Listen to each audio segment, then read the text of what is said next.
Okay,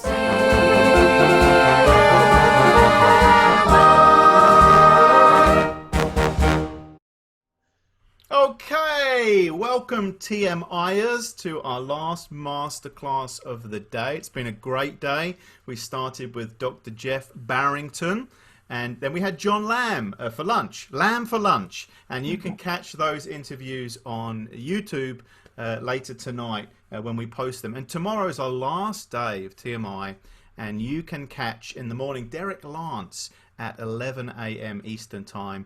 And then we finish up with Paul Woodward, a former principal of the Black Dyke Mills Brass Band, former trombonist, one of the world's best. And he'll be joining us at 1 p.m. tomorrow. But this afternoon, we have another fabulous masterclass, and we are honoured to have in our presence the International Staff Songster leader, Dorothy Nancekievill. Let's welcome Dorothy. We're all muted, Dorothy, but everyone's muted. All right.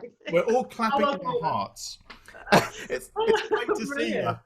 Oh, it's lovely to be with you, and I've got such happy memories of being at Camp Hoblitzel, and staying in the William Booth Hacienda, and I seem to remember great food as well in the dining hall. But you know, really special times. Those beaver tails that the Canadians. Those beaver tails. Yeah, I think he was all coronary. Oh, we miss those times, and we miss being together, but we figured we can't be together, but perhaps there's something we can do to help us on our journey and to kind of re-energize us as we go back in, hopefully back to our core in the autumn, in the fall. So glad you're with us, Dorothy. It's a pleasure to be here. Great. And we have, I'm looking down the list, a lot of great core leaders here. I see Daniel Meeks, who's the songster leader of Atlanta Temple Songster Brigade. And I see Robert Snelson, who's our new territorial songster leader here. And various other folk. Bernie Dake is here. Ali Swires, who's working in a little corps north of Atlanta called Marietta and doing great work. Getting things going up there. We have Nelson Wakai. I'm probably saying that wrong, Nelson. I can get Nelson right, but your last name I'm probably messing up. But Nelson's from Brazil, and of course they have national band and songsters down there. So great to see you. He's smiling, so maybe I got it right. But and I see other people. Matthew Byrne has just got out of bed and has joined us before he goes to the hairdressers. So that's marvelous. Okay. Well, some people are very shy, Nick. No, they're not. Not with me. Screen, no, it's not an option. Yeah, I see what you're saying. Yeah, they just like their name. They're probably having a cup of tea. The name on there. Hi. Is what's happening there. There you go. There's Daniel. Oh, Ali showed her face. Awesome. Great. Well, this is something I'm really passionate about, and I know the people joining this call are too, and that's choral music, particularly in the Salvation Army, and we want to get it right, we want to do it well, and we have the very best. The lady who's in charge of all choral music around the world is how I would put it. I think that's a bit of an assumption there. Now, Dorothy, just so we get to know you a little bit, just tell us a little bit about yourself, your current job, your family, things that you're up to right now. Okay, well, my current job is as I'm principal of a school, a Methodist school, which is here in Kent, just outside London. It's a 3 to 18 school, and it's for day children, but it's also for boarders. So we have young people who come from all over the world to be at the school. We have a chapel right in the middle of the school, so I go to chapel every day, wow. Which is great. And actually, that was the attraction of the job. You know, the fact I can be religious at work. Yeah. Full-time chaplain. I have a staff of about 200, and you know, it's a real privilege to be part of young people's development, academic development, pastoral development. But of course, I guess like you, things have been a bit quieter since the end of March. A lot of people here got ill. But we'll probably come to that later. Family-wise, some of you have met my husband, who came with me when I came to TMI, and it was great. And also it was lovely to reconnect with quite a few of you also at Boundless. You know, the Congress was absolutely fantastic. So I have a wonderful, supportive husband, and I also have 2 lovely boys. They're a bit older now. They are 26 and 28. The eldest one is married to Jennifer Crowell, who's out of Portland, Tabernacle, and they're up in Manchester. Matthew works as a he works at Manchester University actually. He's got a PhD and he's doing stuff to do with robots and nuclear things. And we've had the joy of our youngest son home since lockdown. He's 26 and he kind of works in the city. He did a geology degree. And so he's not using his geology at all, but he's sort of working there. So that's what we're like as a family. That's brilliant. And is Jennifer still singing and writing a bit of music and? Yeah, a little bit. I mean, she's got very much, well, she works at the university too. She's kind of sorting out all manner of complicated data, and, you know, they're both really busy, and they've been working from home since lockdown as well. So they in fact were down this weekend because we let them come into our bubble. Yeah. Do you have bubbles over there? Well, in some What do they places, call them there? but I don't know what we call them. But we're just wearing our masks and doing what we're told. But tell me, what did they call you at school? Is it principal or matron or headmistress? Well, they either call me head or they call me headmistress. Yeah. And I'm not that comfortable with headmistress, but it's what's on the door. Miss will do. But they're lovely young people. We're a community. There's about 700 children in the school, so you get to know them really well. Wow. Beautiful. And you know, it's good having everything from the very tiny ones up to the 18-year-olds. But it's a slightly, I don't know what's happened in America, but the teachers have had to estimate the grades for our young people going on to university. And so it's an anxious time. They've kind of lost out on all that pressure the rest of us had to cope with. And you know, we just hope they get the places that they deserve. Now, Kent is called the Garden County. It's beautiful. It's right in the south of England, just I mean, a few miles from where I grew up. But your accent is not from Kent. You're from further north. Where are you from, Dorothy? No, I'm originally from Glasgow in Scotland. So can everybody understand me? I think that's the important thing. They're smiling. They're smiling. Entirely. Oh, well, that's so. I'm trying to do my inner Kirsty Young or Kirsty Wark or something. But Carol Smiley went to the same school as me. So wow. And tell us about growing up in Glasgow. I mean, it's a beautiful city, but I mean, parts of it are rough up in Glasgow. Well, I grew up, I was very much involved in the Salvation Army because my father was bandmaster at Govan Citadel for many, many years. In fact, was one of the first bands to come to America in the 60s. And my mum was singing company leader. So we just spent all our time at the army, really. You know, you were at kind of rehearsals. But it's an interesting city because culturally there's a lot going on in Glasgow. The taxes and the rates are really high because they support, you know, cultural things, libraries, all that, and parks. There's lots of parks, but there are some dodgier bits. I only once or twice had somebody sit on the bonnet of my car, but I am still here to tell the tale. But, you know, grew up in the army, also was a junior scholar at the Royal Scottish Academy of Music and Drama, so had quite an interesting musical life outside the army as well as in. Very good. And I'm going to show my ignorance about Scottish matters here, but I always understand the people from Edinburgh. They sound like posh Scots. Can you give us a bit of broad Glasgow accent? Can you say something that we... What, you can't shove your granny off a bus? That type of thing. Oh dear. But I would never speak like that. We'll have to beat that. I went to a very refined school, you see, not just a girls' grammar school. Ah, very good. I love it. Please. In Scotland, they say that Glasgow is where the money is made and Edinburgh is where it's spent. Ah, gotcha. Well, it's a beautiful part of the United Kingdom, Scotland. If you haven't been there, it's gorgeous. Try and catch a day where it's not raining, but it's beautiful. I shouldn't be rude on this call. Okay. Yeah, you shouldn't be rude. No. Tell us a little bit about what got your spark going in terms of singing. I presume you were in the singing company and then maybe moved up to the Songsters. And when did you know that, I'm quite a good singer? When did that hit home? The story goes that when I was very little, my father used to take me to see my grandparents and buy me sweets on the way to make me sing for them. So apparently that was what I did then. And because my mum was a singing company leader, I sat beside the singing company every Sunday and wanted to be like the big girls in the singing company. So I was desperate to be there.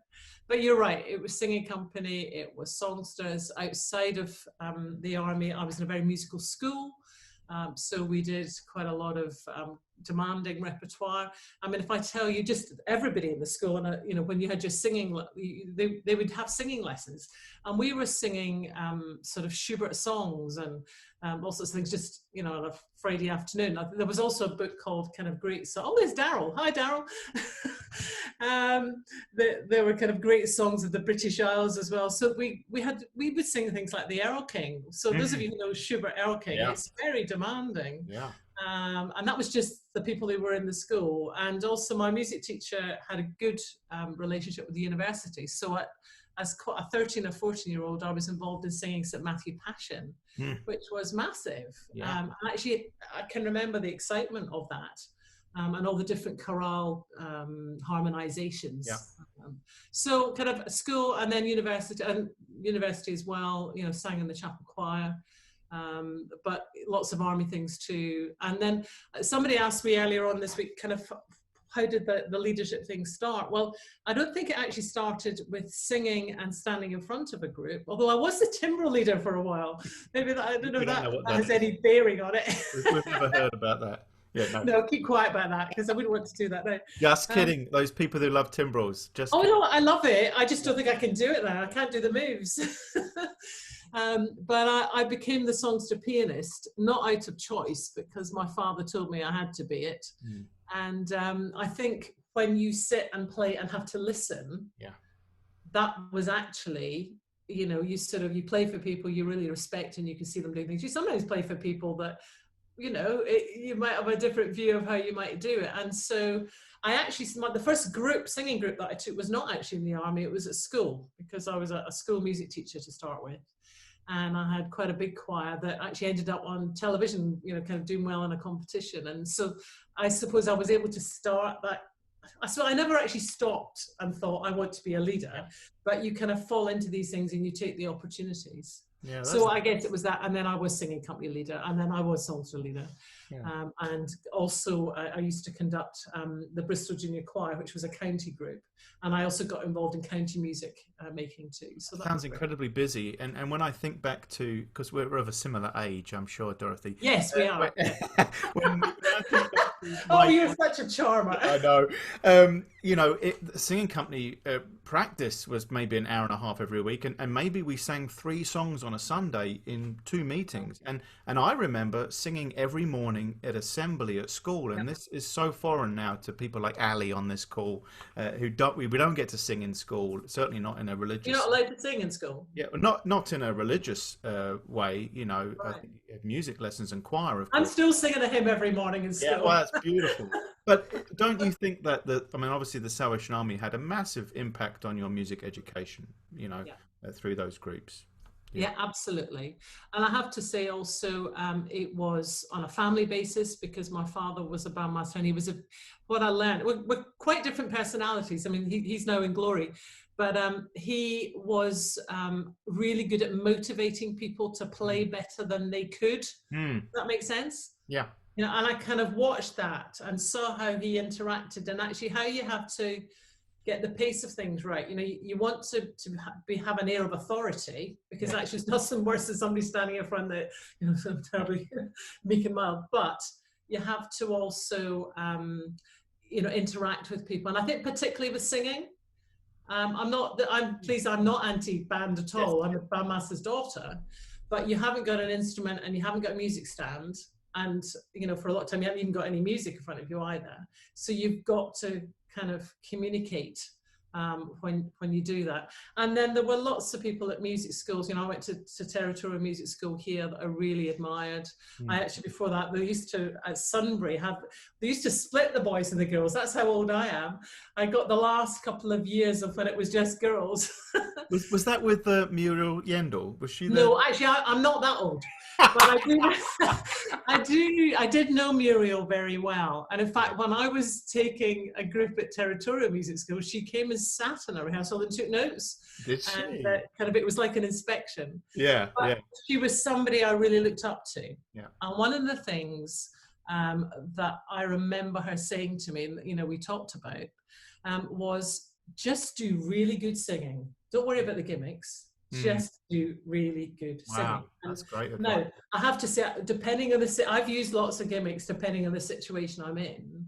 But actually, if you've got good singers and you're making a great sound and you're making lovely music, there is nothing more compelling than just singing really well without the gimmicks. I love but she was a great encourager. And when I was pregnant with our older son, she came and did rehearsals for me at Bristol Easton. She would write me letters.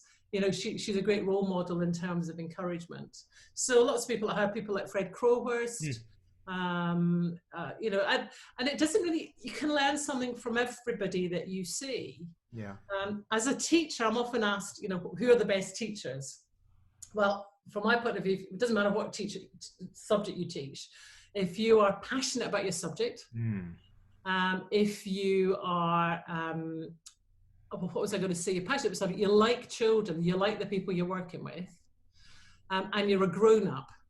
Because there is something about leadership that actually, I don't know how you all find it, but you know, the people we're working with, they've got the same pressures and joys that other people have. And so you've got to be a bit kind of grown up sometimes if things aren't kind of going too well for people, and you've got to stay, even if it's not going that much for you. I try to leave anything that I might have in my mind behind, because actually your responsibility is to look after them. You know, so don't go into it if you're looking for constant reassurance. You have to be kind of, you know, self-motivated there somewhere. Well, I think we explored this with John Lamb at lunchtime, because his wife, Jane Lamb, was a beautiful choral leader. And she just said, you know, when things were going wrong and people were angry at you and you had to bust up, and she said, these are the rewards of leadership, you know. And it's so much more than the music, isn't it, Dorothy? I mean, absolutely. And all of that. Tell me, you made your way down to Bristol, which is in the southwest of the United Kingdom. How did you come down from Scotland? How did that all happen? Well, I think there was a man involved as well at one point, but I'll just put that to one side. We're going to come back to that. Yeah, no. But I did my teacher training in Bath. I don't do any of you into Bath, but it's you know, a wonderful place. You've got Roman baths, it's very historic. And I came from inner city, you know what, the university in Glasgow is right in the middle of the city. It's really traditional type place. So a teacher training college that was incredibly rural. You know, I'd never seen a cattle grid before. So I came down there and got very much involved at Bristol Easton. And it's you know, another fantastic corps with you know, wonderful traditions. Chris Priest, who many of you will know, was, I guess, my first role model there, because he was songster leader and he welcomed me into the brigade, and eventually I ended up accompanying the songsters for him. And you know, he's a great guy, and you know, I love him to bits. And there were other really able musicians in the corps. Don Jenkins is the bandmaster. Chris Mallet was there. Wow. And lots of things going on. You know, it was a very vibrant place, lots of families in the corps. And being sing company leader there was great, because I had quite a large singing company. In fact, I had more boys than girls in the sing company, which was a bit unusual, really. And they sang really well, and we got to do lots of lovely things. But we went and swam, and we had, you know, rolled Easter eggs, and you know, had football parties and all sorts, because actually the pastoral side of any section, be it for young people or older ones, is really important. That fellowship, and you know, make people feeling loved and wanted. I once attended a confirmation service with the Bishop of Bath and Wells, and it was terribly formal. But at the end of it, he talked about those who, I suppose, the Church of England equivalent of becoming a senior soldier. And he said, you know, for some of you, this is a massive thing. For some of you, it's a rite of passage. For some of you, you've thought about it, you know, interminably. And actually, all those things are okay. It's something you want to do. But he said, you know, and this is, you know, somebody who you would see at kind of royal occasions, whatever. But he said, we make it very complicated. He said, all you have to do if you want to be a Christian is to put God first and look after each other. Wow. And I've never forgotten that, because it just actually pulls it all together, because our responsibility as a leader in the army is actually to kind of look after our flock. Now, some situations it's easier to do that than others. And I have to say that's one of the challenges of leading a staff section, because people are so disparate. You know, they're all over the country. And I guess for your staff sections, do you come together for periods of time? Is that how it Yeah, works? we just do it 3 times a year, and we come together from, Wednesday night through Sunday lunchtime. So it's such a different process than having a core group. And I wanted to ask you, what are the main differences between conducting Bristol Eastern Songsters and the International Staff Songsters? Well, I love both. Yeah, that's good. Absolutely love both. And there are similarities. As I say, people have got their families, their jobs, their joys, their challenges along the way. So from a pastoral point of view, they're all similar sorts of things. Being a core section, you have, as you say, you have the advantage of seeing people and you know their families, you know everything about them. The converse in a staff section is that actually you don't know them in the core section. Mm, And actually there's some ups in that as well. mm. I don't know if in any of your core, if you're part of a lot, I'm not from a large family, but sometimes in the army, if you're part of a large family, people will presume that you have a view on something because it's a family view. Whereas Yeah. actually in a staff section, you are very much there as an individual. Mm, Now, having said that, I found in both settings, people are incredibly supportive. good. But it's just the actual physical trying to do it. Musically, the difference is that I get to choose who's in the staff sections, whereas I would welcome anybody into the Yes. core section. Yeah. I think the core section, and I was always a great advocate. Daryl, I think I said this when I was chatting to you, was that just last week? That the core section are there to support and enhance the worship. Mm, Of the core you belong to. That was my philosophy. And okay, we did some nice things and we went places, but that was the kind of icing on the cake. Your principal job was to get it right on a Sunday. The irony is that now I'm doing the opposite. And so once a month, you're sort of zooming in somewhere. Sorry, not well, yes, actually, literally, it's going to be. But you're going somewhere or you're traveling abroad. I mean, we'd love to come to see you out there in Atlanta. But and you're seeing the army and you're seeing amazing things, but it's you're sort of setting the fire off. You're just not there to carry on. yes. So that's the difference. I mean, I have to say that taking a staff section musically, reading, they read very quickly and they learn things quickly. But then you're having to learn 50 times, 100 times more than you have to do in a core setting. Now, what was it like when you became the songster leader? Was that something that was expected, or how did that come about? Because you followed some legends with Norman, of course, who just was promoted to glory, and then Len, and of course Peter Andrew. How did that come about, Dorothy? Well, it's still a bit of a mystery to me, really. Because I'd always thought that up until that point, the leaders either had been officers, and I'm not an officer, I don't work for the army, or they had worked for the army. Andrew obviously was working for the army. And so I had a call asking me to think about it. And I'm not saying I laughed. It wasn't kind of quite like that, but I thought, oh goodness, I'm living 3.5 hours away from where the rehearsal is. I've got a full-time job. It was a boarding school. I was there most evenings, all weekends. How is this going to happen? And I almost sort of just put it to bed at that point, because I thought, this is it. The boys were only, I think, about 9 and 11, that kind of age. So, still very young and, needing the mum. Yep. So what I did was I actually talked to somebody at school, because I couldn't talk to anybody in the army about it, because I didn't want to risk, because if it wasn't going anywhere, you didn't want to talk about it. And she said to me, well, if you want to do it, you need to give something up, because I was already pretty stretched with the job I was doing.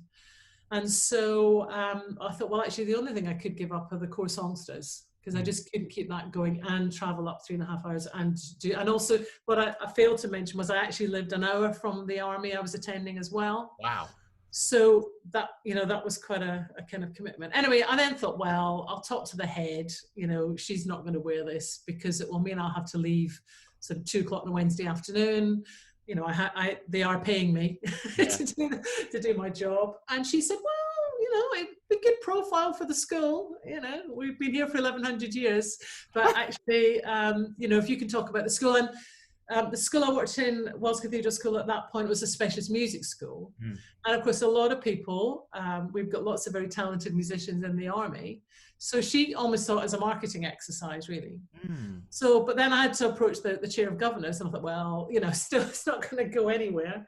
And the dean of the cathedral, who's the chair of governors, he was actually quite pleased that a member of staff was going to be doing something religious. Ah, yeah. You know, he saw it in more of a spiritual way. And so by some miracle, I would leave at sort of two o'clock. I'd save up lots of work I could do on the journey, make calls. I travelled with a couple of the staff bandsmen. Do you know Martin Bryant? He would drive up. Sometimes I was phoning parents in the car, and he'd be whistling band marches in the background. I'd have to tell him to stop. And so it happened. In my head, I thought, right, I'm going to try this for a year and see if it works. And 17 years later, wow, that's awesome. Yeah, I'm sort of still doing it, and I'm still really excited about it. Good. And by some miracle, and I would say miracle, between that job and of course now I have ultimate responsibility, although I'm only 45 minutes away now from rehearsal, things have worked, and that kind of makes me feel that it was a good decision. Yeah. You know, because if you look at it on paper, it really shouldn't work.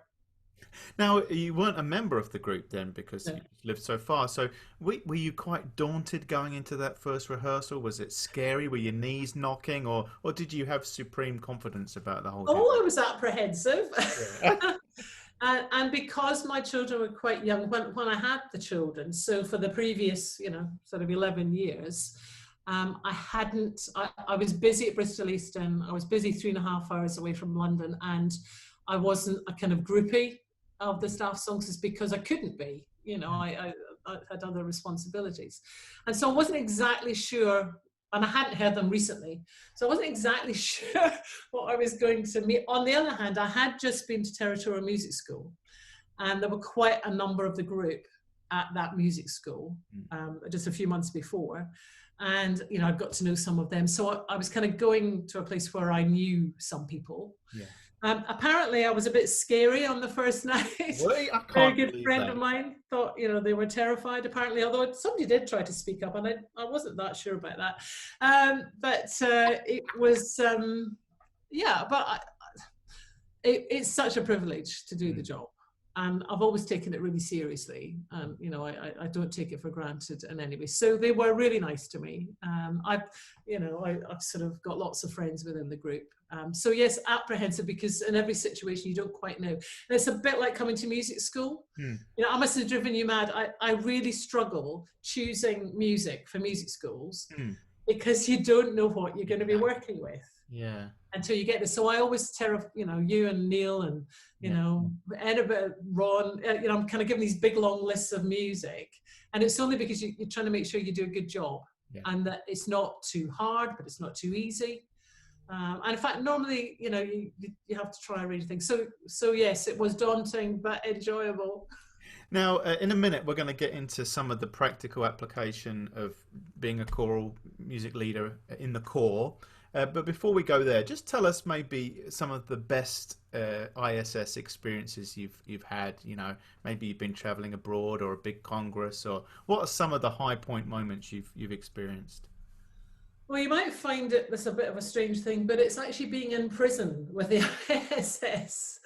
I've been at real high points. We visited, the first tour that I was involved in was a Scandinavian tour. We went to Finland, Estonia, and Sweden. On an Easter Sunday morning, we visited a high security prison in the middle of Tallinn. And if I say that the guys that were in there were in for a long time, you know, you will get a feel for the fact where they were and, you know, how life has turned out for them. And we were, if you think I was apprehensive the first night of taking a practice, the whole group were apprehensive because you can't take anything in with you. You leave everything behind. You get locked in as you go. It was a little bit like a sort of Second World War setting because the lagging was coming off the pipes. There was loud music being blared. It was weird. Anyway, we got in there with, I think there were about 40 inmates, but I had thought they would be there and we would be here. But of course we weren't. We were all in the one room together. along with their chaplains.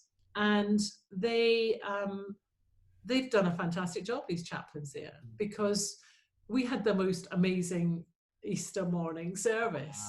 Wow. Where you really felt the presence of God. You really believed that people can change. And I think it also made me realize that in life, the difference between us getting life right and wrong is tiny. You know, the guys that were in there were educated men. They were translating into Russian, into Estonian. You know, I hardly needed a translator, really. They knew English. But they were there and they were singing Christ the Lord is risen today, hallelujah. You know, so that, and we've recently also been to a couple of prisons in Gloucester where Leslie Nicholson is chaplain. And that was also very moving.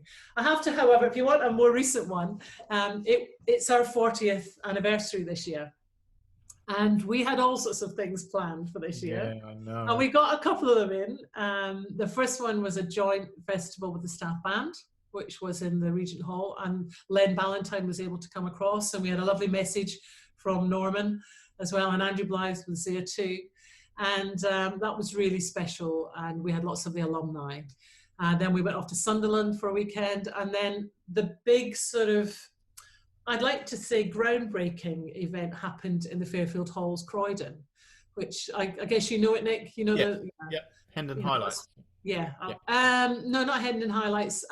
It's sort of, it was, well, when I went to Cobham, that's where we used to do the final festival. Oh, okay. About 3,000 people. Yeah. And we decided to do something quite different. And one of our most prolific composers is Richard Phillips. And over the last sort of 6 or 7 years, he's written us some epic pieces, 4 different choral symphonies. And so what he did was he orchestrated these 4 symphonies. So we're talking, you know, they're about 16 minutes each. I mean, they're big, heavy sings.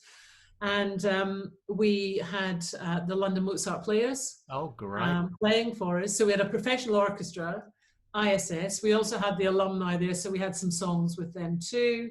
The general, he was there to speak as well. But it was a really special night. We were under a lot of pressure that night. And when we got to the last movement of the last choral symphony, where it talks, it's called Salvation, and he redeems all peoples, every nation, and it's all going mad, and it's all contrapuntal, and it's loud, and there's a big timpani roll at the end. It was thrilling. Yes. And actually, I've just recently had a letter from somebody at the Corps who just felt they had their faith had been renewed that night. Wow. But when you get that kind of feedback, it's wonderful, but really exhilarating. And I was really, is it all right to be proud of the ISS? Yes, of course. I'm really blessed by the ISS, really happy with how they did, but they were stars because it was physically taxing that day because we had to rehearse all afternoon, and then, you know, we had to really deliver in the evening. So it was great. So there's 2 contrasts. Well, I can go on forever about these things. There's certainly something very special about singing. It's a natural gift. You don't need any paraphernalia or equipment, and it's a God-given biblical gift to sing. Yep. You are charged to sing from the Bible. Yeah, and it ushers us into the presence of the Lord very easily sometimes. And let's go to the kind of practical application of leading a group, because I see some young leaders on here, some older leaders too, who maybe, I don't think they struggle each week, but I know sometimes getting it right is a bit of a task. If you were to prepare a rehearsal coming up, let's say COVID is gone and you're going to meet in September with maybe a small or mid-sized corps, what are some of the things that you'd be thinking about in putting a rehearsal together? Okay, well, just before I do that, can I just say that I think there's a previous kind of step in that you've got to think when you're standing in front of the group or you're taking on that leadership, you're not to be scared of it, but you have to just slightly examine your motivation as to why you're doing it. And, you know, we do it because we want to challenge and inspire people. It's not, I don't believe it's about us as individuals, it's about the whole group. And so I think, you know, you need to think about that. And I think there are also all sorts of practical and logistical things you have to think about. You know, I always, in every group I've taken, be it in or out of the army, I've tried to make sure I've got a really good team. and so that the practical things are taken care of. You know, the people who organize things in the background, they can make or break you, you know, because and if you're taking a rehearsal, you have to go in with it all ready. You know, you have to, if it's, I suppose it's me being a school teacher, you know, if you go into a classroom and things aren't right, you're going to be firefighting, whereas, you know, you need to sort of get all those practical things sorted out as well. And then I think also you've just got to try and do everything you can to make sure that you are communicating the music. And for us as Salvation Army musicians, you're communicating the message. So, okay, so you got into rehearsal. What do you do? Well, if I'm at music school and I'm going into rehearsal, I'll always do lots of warm-ups because I think you have that responsibility to look after people's voices and to try and educate them. So breathing is the first thing. You've got something to do with breathing, something to do with settling their voice, something to do with agility, you know, trying to articulation, and then maybe something to do with range. So sort of exercises that are all to do with that. Given the time pressure that I'm under with a staff section, and sometimes at the core as well, you know, it will depend on what's expected of you. You know, if you've got lots on, you have to then try and use the music that you're choosing to do the warm-ups.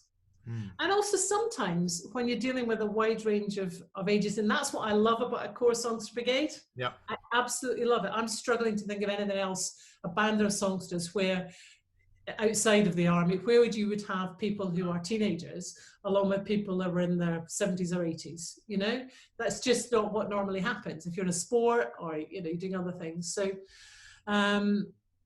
what was I talking about there? I've lost my own your rehearsal. And I just want to nip in and just say that. So what I was going to say is, but sometimes core brigades that I've taken are a little bit resistant to you know, if you call it a warm-up, they sort of don't want to do it. So you've just got to be a bit clever, and you just got to get them to do things. So for example, if you're trying to get the articulation, get them to say the words along with you. You know, that's the sort of thing. If I was starting a new piece, well, I'd probably let them kind of get a feel for the whole piece, to get a feel for the geography of it.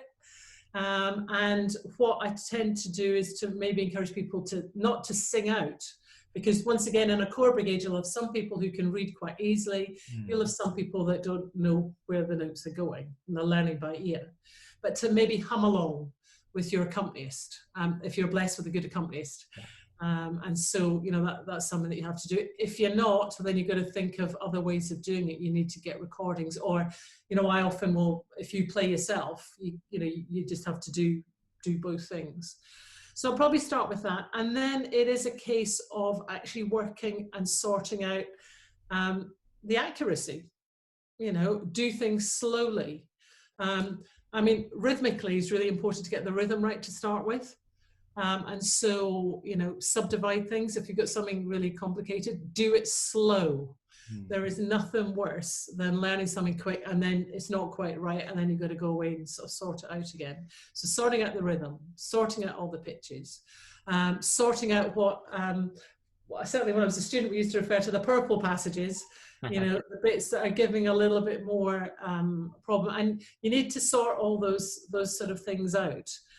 And then you've got to make some music. Now, I know I quoted Miro Yendo earlier about saying, you know, singing no gimmicks. But I also remember my piano teacher at the Scottish Academy saying to me that it's very easy to play notes, but it's very difficult to make music. Love it. And so you've got to then, depending on what it is, you know, you've got to do different things. So if it's a beautiful, slow legato piece, you've got to think about the phrasing. Now, we have great advantages as choral people because you've got the words. Yeah. And so therefore the words actually just help you to phrase, and also helps you as a leader to communicate what the phrase is. You know, so you don't actually have to go with each note, because you can actually talk about the sense of it, the rise and fall of it, you know, how you're going to communicate what it's all about. So phrasing, melodic line, you know, that's part of the same sort of thing. But when we speak, you know, we've got a bit of rise and fall and sort of thing. So you've got to try and get the shape. You've got to try and get some sense of it. I think sound is a big thing as well. You know, you can have people singing the right things, but if they've got the wrong type of sound for the piece that you're doing. So sometimes you've got to illustrate, and actually it doesn't really matter whether you've got a great voice or not, because you'll have a mixture of voices in a core setting. In one of the songster groups that I've led, and well, I'm just going to leave it nameless, but Chris Price would know what I'm talking about. We had a lady who found it very difficult to pitch. Mm. And so whenever you had something, a unison line with nothing else going on, you were aware of something else happening. Now, I think you have to be really encouraging. Mm. And of course, well, I like to think I'm encouraging with the staff section as well. But I can be a bit harsher with them because, you know, there's an expectation. But I would never, ever be disrespectful or outspoken to anybody in a core section. Actually, in any music group, to be honest, you have to be positive and you have to find ways around it. And with this lovely lady, and you know, she probably gave the best prayers in the whole of the brigade. She was a beautiful spiritual lady. Yeah. It's just that she found it difficult to pitch, but she needed to be there, and she was loved and embraced within the section. But I thought, how am I going to deal with this? You know. What I just used to do if there was a problem was just we do it maybe section by section, line by, you know, the front row, the second row. And so what would happen when it would get to the row that she was in, she would go a little bit quieter when there were fewer people singing. Never had her on her own, would never embarrass anybody. And then I'd say, oh, well, I don't know what you did that time, but it sounded great, you know. So whatever you all did on that occasion, you really just think of clever ways. Yes. To, you know, I suppose it's like in life, if you're ever going to deliver bad news, you want to try and do it well. And musically, or sometimes, you know, sometimes you've chosen the wrong piece for the group. Mm. And you've got to, I often talk about you sing with your ears, so that's for the singers, but actually you need to make the same decision as the leader. If you think it's going somewhere, then you stick at it. But if you think for whatever reason, be it the range, the expectations, the difficulty, if it's not quite right, then you have to be humble enough to think, oh, well, you know, we might come back to that later. Not just say you're rubbish, don't do it. You say, well, actually, no, we've had a really good start on that, and that's been really good for us. Now let's move on to this. So that's why you have to prepare. So I should have mentioned that really about rehearsal. My own strategy is I always prepare more than I need. Yes. So that I can gauge the pace of things, because sometimes you can just hit a real sweet spot and you can stick at something and you can go into all the detail. But then sometimes if people have had a really tough day, that's the last thing they need. And so you just got to sing through a few things and have a bit of fun and, you know, do things that they know. So it's a mixture of old and new, hard and easy. Kind of a limited range and a broader range. So, you know, prep before you go, make sure that they're not hurting their voices, give them a good time. You know, it's okay to have fun. I think it's slightly different. It's funny, if you're taking an instrumental practice, you can impose that I'm the only one speaking and I want everybody to listen. And actually that's what I do with the ISS when we're doing recordings, because we're very short time. Yeah. But in a core section, and actually in an ISS section, communication's a big thing. And so you have to have a bit of fun, because you're standing there with an instrument, music stand or whatever, and that communication's got to come across. Have I covered all the areas? Brilliant. I mean, there's so much good stuff in there, Dorothy, and I love the idea of variety, slow, fast, you know, hard, easy. Obviously something for the Sunday coming up, something for the Sunday 4 Sundays from now. Absolutely. Spacing that out. And I always like to think, you know, finishing strong, maybe giving them a moment of success, you know, at the end of rehearsal, sing something down that they know well, just so they can go away thinking, oh, I had a good time tonight. Exactly. I also think that people, we're all volunteers, and I remember somebody saying to me, Nick, and it was a harsh compliment in a way. They said, you're really good at dealing with mediocrity. And I thought, gosh, that's a terrible thing to say to me. But I know what they meant. What they meant was you're quite good when you have a group that's not very good, and which is hard in a way. But giving them a sense of success, I think, is really important. So, but do you not think it's about? It doesn't matter the ability level with the group. It's about that group doing their best. Yes. So I can, it doesn't matter whether I used to love, when I was head of music, doing lots of work with the little tinies, because you can get them to do all sorts of daft things, you know, hand size movement, all that sort of thing. I've heard songster brigades that haven't got the best voices, but they've chosen things really well. The leader has maximized their strengths and minimized their weaknesses. Yeah. And I think that's a really important thing. Another thing I do this with the ISS, and I do it at music schools. It would depend on the core group whether I would do this or not. And that's the other thing, you have to show a modicum of emotional intelligence, because once again, don't put people under so much pressure that they don't want to come back the next week. Yeah. You know, what I tend to do is mix them up and maybe stand around the room so they can hear, you know, the other parts. And that's because I'm trying to develop their ears. I'm trying to get them to listen. And actually, if they can hear what they're doing and what other people are doing, that helps about balance. It helps about texture. I like doing kind of contrapuntal music, even with choral brigades. I mean, I have to say, Bristol Eastern, you know, they were up for this. Well, most people were up for it. But, you know, it helps people learn a little bit about when to be prominent and when to hold back. The songster leader at Bromley, Howard Elliott. Do you know Howard? I don't. Yeah. No, well, he does a lovely analogy. He talks about either you are the main picture or you're the frame. And so if you've got the main tune, you're the picture, and you know, you sort of not show off, but you take center stage. But if the parts you've got are not so interesting, they're the frame, and you hold back. And so, you know, it's all those things. It's balance, it's texture, it's tuning, it's the sort of sound you're making appropriate to the type of music you're doing. Brilliant. That's awesome, Dorothy. And you know, we mentioned this in another chat yesterday. Taking care of those vowel sounds helps with the blend and matching and the sound.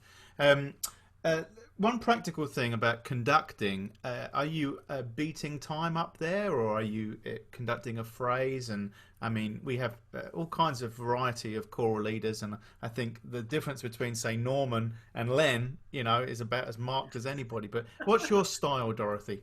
What's my style? Well, it's different depending on the sort of music I'm doing. Right. You know, there are bits where I don't do anything. I just look at them and smile and let them get on with it. And there are bits where I'm really authoritative, you know, and actually I am bringing it, you know, I like to think I'm quite reliable about bringing in parts when it's all kind of, you know, difficult. And then sometimes I think the longer you've worked with a group, the easier it is. And I would go way back to Bristol Eastern Sing Company, that, you know, they were always really good at singing a musical phrase.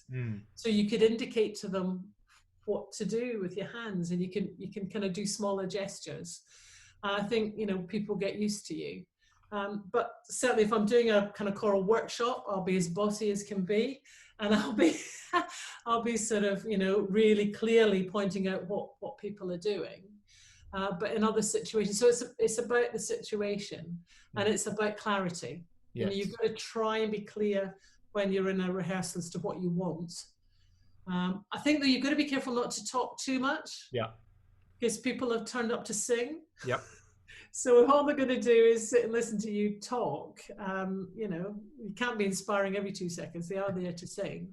Now, do you sing along while you're conducting? So yeah, sometimes I do. My problem is I sort of sing the bits of all the parts I like. Yeah. So if I'm actually going to be disciplined and sing the actual song, I'm sometimes a bit struggling as to which part I'm singing.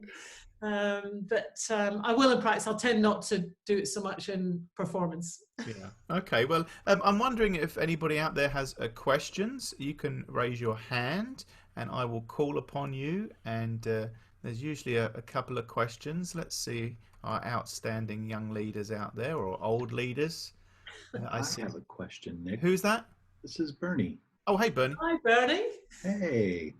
Dorothy, how do you feel about rhythm section? I don't mean so much with like Magnificat or something, but if you're doing something contemporary, are you a less is more type person, or? I am making sure that things are balanced, so it will kind of depend on the situation you're in. I think when we do recordings, I mean, that's quite an interesting one. And I suppose, although I have a bass guitar player, I want it to sound a little bit more kind of, you know, almost as if it's a double bass, a kind of acoustic bass type thing. Yeah. And so therefore it is there to enhance in that situation rather than to take over. But sometimes it can be a challenge. I have to say, one of the hardest places to get balance and things sorted is the Albert Hall. Because if you go and sit in different places in the Royal Albert Hall, it sounds totally different. And then you're also, you know, for example, at Boundless, I mean, you know what you're doing in that situation, Bernie, and you know there were good sound engineers there, but you can go places where you've got a sound engineer that hasn't maybe got the same sort of landscape in their mind as you have. And if you can't hear the singers, then there's not really much point turning up, but you need them. Of course. You need that. It has to be a whole group effort. And so you've got to work out, you know, what the balance is. So and yes, absolutely have them. And it's a lot easier, obviously, for a band to show up in various places and just play, whereas a vocal group, you have to take a bit more care about, you know, can you be heard? Do you need to be mic'd if you're outdoors? That type of thing. Of course, I played the double bass with my Songster Brigade for many, many years, Dorothy. Did you? Len, oh, there's a job for you. Oh, don't tell Chris. Len, I played it for Chris too, for the Territorial Songsters. And Len Ballantyne once came up and he hit me on the chest and he said, I need to feel the bass, not hear it. I need to feel it, which was beautiful. But it's a great question from Bernie, because sometimes we get a little bit dominated by maybe the rhythm, and it's not the main thing. It's the peas and the gravy, not the Yorkshire pudding, Bernie. And I would say it's the same with your kit player. Yeah. You know, some kit players are just really good at having that sensitivity. I remember years ago hearing, I think they're probably all dead now, but the Modern Jazz Quartet in Bath, and it was the subtlest bit of kit playing I have ever heard in my life. It was kind of quintuple piano, but you could hear every stroke. It was absolutely magnificent. Or you watch these Buddy Rich things, you know, and the control is just fantastic. Great. Good question, Bern. Is there anybody else? I see Ali out here and Nelson from Brazil. Anybody else? Andrew Wainwright is saying, when are you going to sing my next masterpiece that I'm writing? Excellent. I look forward to it, Andrew. Matt Broom. You got a question, Matt? Hi, Matt. Always. Oh, hi, Matt. Nice to see you. You too. I don't know if you talked about this earlier, but I'm pretty useless at memorizing things. But obviously, the choir can, communicate a bit better if they're not stuck in the sheet music. What are some? Well, you know, how much of memorization do you do, and do you have any tips for groups that might not do that on a regular basis? How do you kind of sneak that in for them to try to memorize some things? Well, I have to say, I was under a bit of pressure myself to memorize some words recently.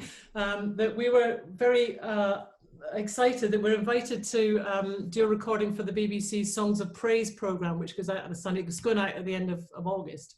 And because of COVID and because of social distancing, they used some of our previous recordings, but we had to be filmed singing along. And so normally when I have the music in front, but they just wanted me to kind of stand at the back, you know, and I had to learn the words as well. So it is a pressure. My view is I would first of all rather have the right words than the wrong words. And I think there is some music you just have to do without copies. But there's other music that it's okay to use the music. In terms of tips, what I find is that if it's something that's quite tricky, you've had to work really hard at, then actually you and the singers pick it up quite well, because you've had to go over things over and over again. The harder things to learn are the kind of strophic things where you've got 3 or 4 verses of similar kind of words. And sometimes in that situation, I just, you know, if it's a straightforward verse and chorus type thing, it's not the end. But if you're doing something live there, if you're doing something that requires some communication, you have to do it. So it's going over and over and over and over it, actually. And sometimes putting your group, say, well, I need you to take some responsibility.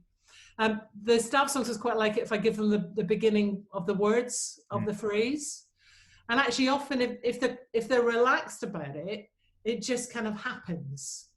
If you overthink it and they start trying to figure out, you know, is it to and is it the, is it from, and, you know, it gets very complicated. On the other hand, I am resistant to only giving words, Because if I'm given the words, I'm then not making the shapes of the phrases, and I'm not kind of making sure we start and end absolutely together and all that sort of thing. So there isn't an easy answer, but I do think it is important that groups do set at least certain things without copies, because you're absolutely right. It's two things. The communication with the audience is better, but also they give you more attention.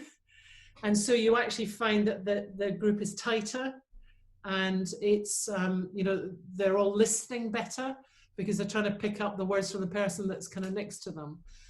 So you have to stick at it. But sometimes, you know, as I say, if they're going to make a mess of it and the words are really important, you know, I'll sometimes say, we'll do this without music, and they'll all be learning it. And then at the last minute, I think, no, it's not quite ready for that yet. It's back to looking after your flock and not embarrassing them, because you need to cherish them. So I don't know if I haven't got any kind of easy solutions on it. I sometimes myself just try and get myself kind of little mnemonics, you know, and trying to remember first letters of words and things. So, that's great, Dorothy. And so how much would you say, like, if you had to give a percentage for the ISS, how much is in the book and how much is memorized? well, that evening we did a 2.5-hour concert, and there wasn't a note of music in front of us. wow. So, and it was all complicated. Well, it was a mixture of complicated stuff, and it was 4 choral symphonies. It was Christ of Calvary. It was Shout for Joy. It was God So Loved the World. It was More Than Wonderful.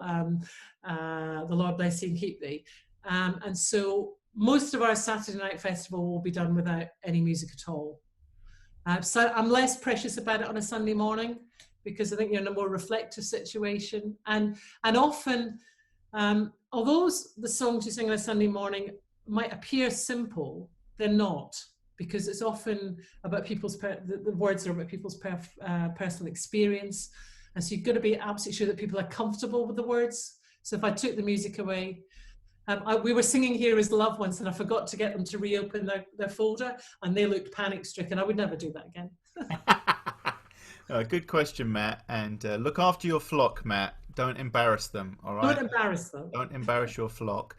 We had a question here about saying, have you studied something about sound engineering in order to deal better with support staff? And do you have your own sound engineer when you travel? We do. Okay. So I have a great team. So I've got an executive officer, I've got a secretary, I've got 2 sergeants, I've got a business manager, a sound person, and a marketing person. Wow. So I've got 7 people who are doing lots, you know, so I'm back to saying, try and get yourself a team. You know, in the core setting, if you've got people in your team, it also means they'll be there. Yeah. You know, and you've got people you can ask advice of. So yes, I have somebody, so they will go out and then they'll remind me when I've forgotten to do a sound check for somebody. So that's, you know, if you can get somebody, they're like a librarian, they're worth their weight in gold. I think that's really important, because otherwise it's quite a lonely job being a leader at the best of times. But if you don't have people helping you do that stuff, your brain can only consume so much space and memory. You need that help. I'm looking at Ali and saying you need that help. Even if you're doing a little singing company of 6 people, have a little assistant with you to help you along the way. It just is such a good thing. Dorothy, when I was singing company leader, I had some of the mums come and join the singing company. And, you know, they were invested but one was a sergeant, one was a secretary. Well, I can't remember what the other one was. But they were there to help me sort out the swimming parties and the you know, well, just parties really. We just had lots of fun. But it's important, because you know, particularly if you're working with children, you need to have enough. I mean, I suppose we're more acutely aware of what we have to do now with children. Whereas when you and I were in the same company, you know, there probably weren't the number of adults with the training that we should. But I think, you know, get yourself a team. And, you know, if they've got relations in the group or whatever, they'll just be invested and they'll want it to go well. Well, that's brilliant. And Dorothy, this has been fantastic. And it's just like a gold mine of information. And we could spend another hour with you. It's such a delight to be with you again. And Oh, it's lovely to be at TMI. yeah, Great. and I'm thinking of that wonderful, lake, and yeah, I'm wondering why I needed a golf buggy, and all and we the have a Disney. name for that camp, a secret nickname. That, Oh, I know what it is. yeah, Because it's but very hot there at the moment. it is, yeah. But I was on Sunday morning at our core. Of course, we're all virtual at the moment. We were talking about rest, and we had the ISS on a video singing Rest, and it was Good. absolutely beautiful. And it just reminded me what a powerful ministry you have, not just on the weekends that you're there at a core, the recordings that you complete that go round the world, and you don't know the impact you have at blessing people, that listen to the music. And I certainly believe with the addition of words, core music is so powerful and such a great tool. And I know that in a way we feel a sense of decline a little bit, church universal in choirs, but I'm encouraged that there's so many TV shows about singing now, and it should be making a comeback. So hopefully It should. And I'm not sure it's so much about singing. I think it's about commitment. Yeah. I think, one of the things that we try to do when we travel around the territory and the world actually is to try and set up kind of community choirs. Yeah. So actually, if you looked on our Facebook site, you'll see loads of videos of us singing with all sorts of other songster brigades. But I'm hardly conducting the ISS. It's normally the local leader that's in front of them. But it's about, I think sometimes you want to go for shorter term targets. Barry Clark used to be really good at this at Kettering, and he would have a focus to do something and include other people that maybe don't want to come to practice absolutely every week. And I can't, the whole commitment thing's an interesting one. I don't know whether people are having to work harder at work, there's more pressure, if people are traveling other distances. But I think, there is in the UK as well, every program you put on, there's somebody singing with somebody. Gareth Malone, is singing with just about anybody that wants to open their mouth. And singing is a great thing. Yeah. Singing inspires us. Singing gives us a bank of scriptural knowledge. It helps us to identify with poets better than any of us can be, how we're feeling, what our own personal spiritual experience is. And so we have to work hard to make sure we keep it. But it's got to be fun as well. It's fun and fellowship in there somewhere too. Yeah. And I felt my responsibility as a core section leader, and I do as a staff section leader as well. But it is about the fellowship side of it, and that's really important. I think it's 75% fellowship and looking after people and 25% music. Yeah, absolutely. Now, I would also say, however, learn as much as you can. Listen to as much as you can. Watch people in action. It's the same as being a school teacher. You can, anybody you see, you'll either learn something from brilliantly, or you'll think, I'm never going to do it that way. That's it. And a few minutes ago, you talked about, all of our musicians they're volunteers. They're doing it out of the kindness of their heart. Why would you go back if somebody's going to be moaning at you? You've got to be positive, even if you're not feeling like being positive. You've got to be positive because you need them there, and you've got to try and get the best out of them. Beautiful. Thanks, Dorothy. Before you go, we've got Steph on here, and there's been a request, Steph, for you to sing a low D for Dorothy. Have you got a low D in you? Ooh, come on then, Steph. Good thing. Ready? Yep. 2. No. There it I've is. got just the piece for you. It's by Rachmaninoff. Awesome. Well, listen, thank you so much, Dorothy, and bless you for all that you do. And as It's you a pleasure. enter And all the best. This whole COVID thing's been awful. Yeah. We've had loads of people ill. We've been in London, and the rate's been high. But the upside has been being able to reconnect with people all over the world. And, if we'd had this problem 20 years ago, we wouldn't have had the technology to do this. So, every blessing to all that you're all doing in your own core settings. We have a privilege to sing for the Lord and make music for the Lord, and, keep doing it and keep in touch. And well done, Nick. Yeah. Great to see you. And I'm glad I've turned up on the right evening. Me too. Thanks ever so much, everybody. Listen, keep going with your music groups, particularly the core. Keep going with your songster groups, your singing company groups. It's so important, and great to see so many of you on here. And if you're watching this on YouTube, you'll have enjoyed this time that we've had with Dorothy. Thanks so much, Dorothy. Thanks so much, everybody. Lovely to see you. See you Bye. soon.